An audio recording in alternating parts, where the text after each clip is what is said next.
Pelaku usaha di Bali mengeluh terkait adanya warga negara asing yang ikut mengais rezeki di sektor pariwisata secara ilegal. Pelaku usaha meminta pemerintah segera menertibkan WNA yang ikut mengais rezeki di sektor UMKM yang digeluti warga lokal. Sementara pengamat ekonomi Universitas Udayana menilai munculnya usaha ilegal WNA sebagai bentuk overtourism di Bali. Simak ulasannya dalam Indep Redaksi Pagi. Salah satu usaha penopang sektor pariwisata yang ikut diminati warga negara asing di Bali adalah usaha jasa sewa kendaraan bermotor, baik sewa kendaraan jenis roda 2 maupun roda 4. Ironisnya, WNA dalam menjalankan bisnisnya melalui online dan tidak memiliki izin usaha. Pemerintah Provinsi Bali bahkan menyebut di Kabupaten Badung saja sedikitnya ada 400 izin usaha sewa mobil dan biro perjalanan yang dikuasai orang asing. Di antaranya bahkan tidak memiliki kantor dan tinggal di Bali. Hal inilah yang dikeluhkan Ketut Sudiarke, seorang pemilik usaha persewaan kendaraan yang berlokasi di Jalan Mahendra Data dan Pasar Bali. Usaha sewa kendaraan yang dikendalikan dan dipasarkan secara online oleh warga negara asing memengaruhi pendapatan usaha serupa yang dijalaninya bersama pengusaha lokal lain. Menurut saya sih kurang gini ya, kalau ilegal dia kurang bagus sih gimana. Karena untuk harga juga jauh dari gini, dari persaingan harganya juga jauh, menjebolkan harganya itu ya. Dari pasaran.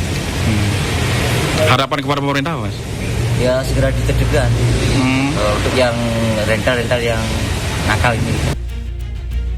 Meningkatnya keluhan warga lokal terkait WNA yang ikut mengais rezeki di sektor pariwisata termasuk sektor usaha mikro kecil menengah membuat pemerintah Provinsi Bali Sabtu pekan lalu mengadakan rapat darurat dengan instansi terkait. Dalam rapat ini, Gubernur Bali Iwayan Koster membentuk tim khusus lintas instansi. Tim ini akan mengaudit seluruh izin usaha pariwisata di Provinsi Bali. Jadi pertama, jangan sampai warga negara asing itu bentuk UMKM yang di Bali.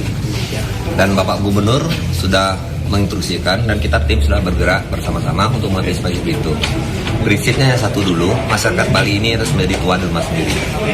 Dan ini kita sudah bergerak bersama-sama, bahkan kita sudah bergerak dengan tim UCT sekarang untuk mencari persoalan-persoalan yang memungkinkan akan merosotkan perekonomian Bali ini. Kami tidak mau hal seperti itu. Dan gini pendataan, bahkan kami terima kasih atas nama pemerintah Provinsi Bali, Pak Gubernur juga sudah sampaikan bahwa Kramo Bali sudah memberikan informasi secepatnya.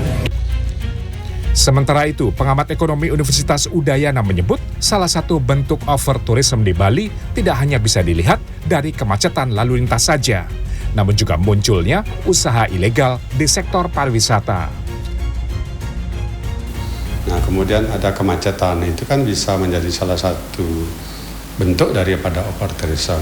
Nah, ketika nanti ada usaha-usaha yang ilegal misalnya, itu kan bisa menjadi salah satu bentuk overtourism dalam bentuk yang lain, gitu ya, akan mempengaruhi daripada industri pariwisata secara tidak langsung. Ya. Persaingan seperti saya katakan tadi akan terjadi persaingan tidak sehat.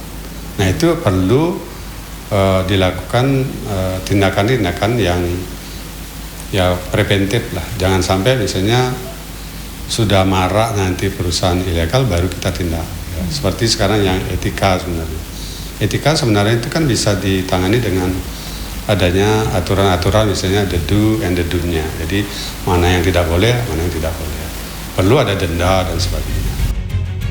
Pemberian tindakan tegas kepada warga negara asing yang melanggar aturan keimigrasian diharapkan terus dilakukan, termasuk memberikan hukuman deportasi dan memasukkan dalam daftar hitam berkunjung ke Indonesia.